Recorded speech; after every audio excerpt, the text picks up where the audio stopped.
दोस्तों आज का हमारा टॉपिक है हार्ट। इस वीडियो को मैंने एनिमेशन के थ्रू समझाया है ताकि आपको समझने में आसानी हो। जैसे कि दोस्तों हम जानते हैं कि हार्ट हमारे शरीर का बहुत ही महत्वपूर्ण अंग है। यह दोनों लंग्स के बीच में होता है।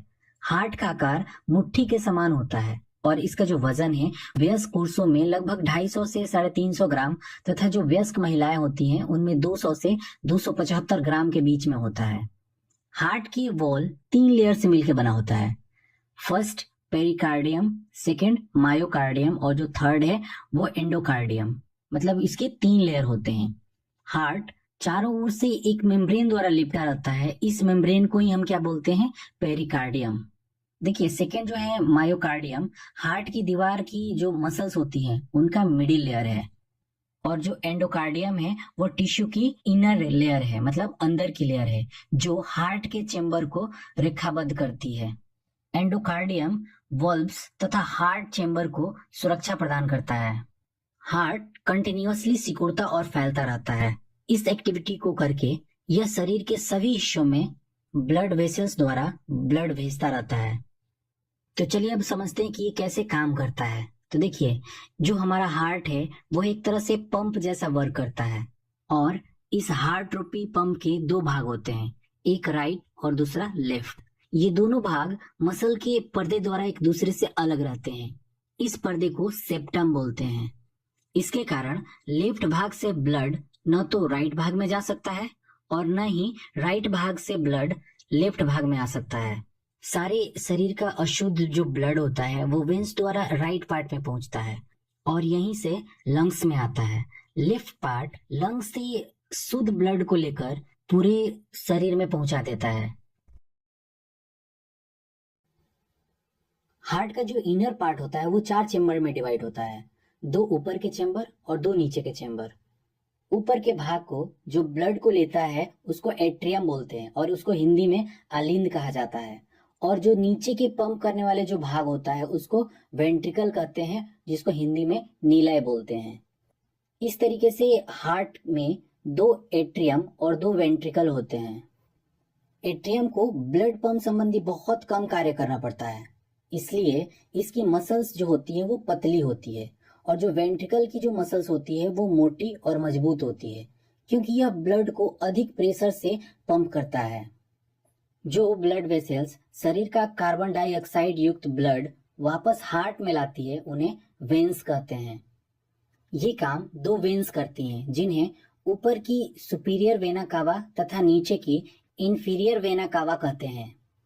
ये वेन शरीर के ऊपर और नीचे के भागों में से ब्लड को हार्ट तक पहुंचाती है। मतलब पूरे शरीर में घूमकर लौटा हुआ अशुद्ध ब्लड, जिसमें ऑक्सीजन भी सम्मिलित होता है, वापस आकर हार्ट के राइट एट्रियम में ही जमा होता है। देखिए जब राइट एट्रियम ब्लड से भर जाता है तो इसमें क्या होता है, सिकुड़न होने लगती है। इसके बाद ब्लड ट्राइकस्पिड वाल्व द्वारा राइट वेंट्रिकल में जाता है। उसके बाद पुल्मोनरी आर्टरी से होते हुए राइट तथा लेफ्ट लंग्स में चला जाता है। लंग्स में ही ब्लड का शुद्धिकरण होता है, मतलब उसमें से कार्बन डाइऑक्साइड निकल जाती है और जो ऑक्सीजन होता है वो घुल जाता है। लंग्स में शुद्ध हुआ ब्लड अब 4 पल्मोनरी वेन्स द्वारा हार्ट के लेफ्ट एट्रियम में पहुंच जाता है।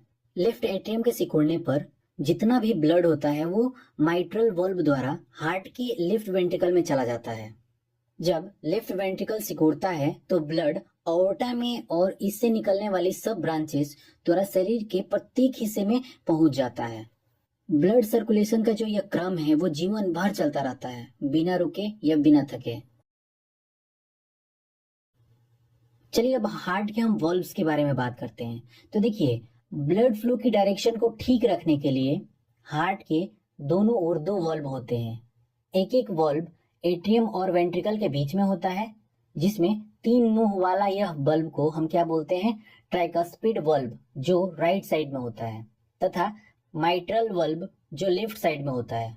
दूसरा एक एक वेंट्रिकल और आर्टरीज के बीच में होता है, जिसमें पहला पल्मोनरी वाल्व जो राइट साइड में तथा दूसरा एओर्टिक वाल्व लेफ्ट साइड में होता है। अब नेक्स्ट तो समझ लेते हैं कि हार्ट के क्या क्या कार्य होते हैं। जैसे कि दोस्तों आपको पहले ही मैंने बताया कि हार्ट एक पंप है और यह फेफड़ा मतलब लंग्स से आए हुए शुद्ध ब्लड को शरीर के प्रत्येक भाग में पहुंचाता है और वहां से आए हुए अशुद्ध ब्लड को शुद्ध करने के लिए लंग्स में भेजता है। इस प्रकार जो हार्ट होता है वो शरीर के ब्लड सर्कुलेशन को नियंत्रित बनाए रखता है। इसके अतिरिक्त जो हार्ट का काम होता है वो ब्लड पंपिंग समय को कंट्रोल करना, मोशन को रेगुलर बनाए रखना और हार्ट के विभिन्न भागों में तालमेल बनाए रखना भी होता है। इसी तालमेल से मसल्स जो होती है वो सही ढंग से फैलती है और सिकुड़ती है। हार्ट द्वारा ब्लड फ्लो वेव के रूप में होता है, जिससे नाड़ी में धड़कन पैदा होती है। हार्ट के सिकुड़ने के समय एओर्टिक बल्ब और पल्मोनरी बल्ब खुलते हैं तथा ब्लड आर्टरी में चला जाता है। उस समय माइट्रल बल्ब और ट्राइकस्पिड बल्ब बंद हो जाते हैं ताकि आर्टरीज में गया ब्लड वापस एट्रियम में ना चला जाए।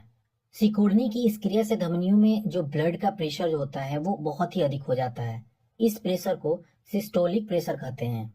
दोस्तों, जब हार्ट की जो मांसपेशियां होती है वो शिथिल हो जाती है तो आर्योटिक बल्ब और पल्मोनरी बल्ब बंद हो जाते हैं। इस समय आर्टरीज का प्रेशर न्यूनतम हो जाता है। इसको डायस्टोल तथा प्रेशर को डायस्टोलिक कहते हैं। अब हम नेक्स्ट बात करते हैं हार्ट से रिलेटेड क्या क्या फैक्ट्स हैं। दोस्तों, सामान्य रूप से अगर देखा जाए तो एक वयस्क पुरुष का जो हार्ट होता है 1 मिनट में 72 बार धड़कता है और प्रत्येक धड़कन में हार्ट लगभग 70 मिलीग्राम ब्लड को पंप करता है। इस प्रकार 72 धड़कनों में हार्ट 5 लीटर ब्लड पंप करता है। हमारे शरीर में कुल ब्लड की मात्रा 6 से 7 लीटर की होती है, लेकिन 24 घंटे में हमारा हार्ट 7 से 8 हजार लीटर ब्लड पंप करता है। हमारा दिल शरीर के अलग होने के बाद भी धड़कता रहता है जब तक इसे पर्याप्त मात्रा में ऑक्सीजन मिलती रहे, क्योंकि इसका खुद का इलेक्ट्रिक इम्पल्स होता है। जो बच्चा जन्म लेता है उसका दिल का धड़कन सबसे ज्यादा होता है। वो कितना होता है तो 70 से 160 बीट प्रति मिनट होता है। और बुढ़ापे में जो दिल की धड़कन होती है वो सबसे स्लो होती है। वो कितना होता है तो 30 से 40 बीट प्रति मिनट होता है। 4 हफ्ते की प्रेगनेंसी के बाद जो बच्चे होते हैं उनका दिल धड़कना स्टार्ट हो जाता है। दोस्तों, यदि हमारा हार्ट शरीर से बाहर खून को पंप करें तो यह खून 30 फीट ऊपर उछल सकता है।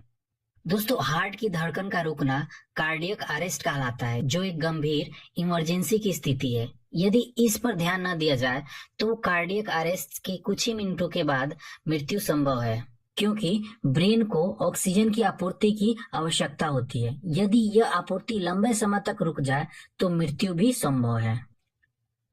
आपने अभी तक हमारे चैनल को सब्सक्राइब नहीं किया है तो प्लीज हमारे चैनल को सब्सक्राइब कर लीजिए और उसके बगल में एक छोटा सा बेल आइकन है, उस पर भी क्लिक कर लीजिए ताकि टाइम टू टाइम जो भी वीडियो हम अपलोड करेंगे आपको नोटिफिकेशन मिलता रहे।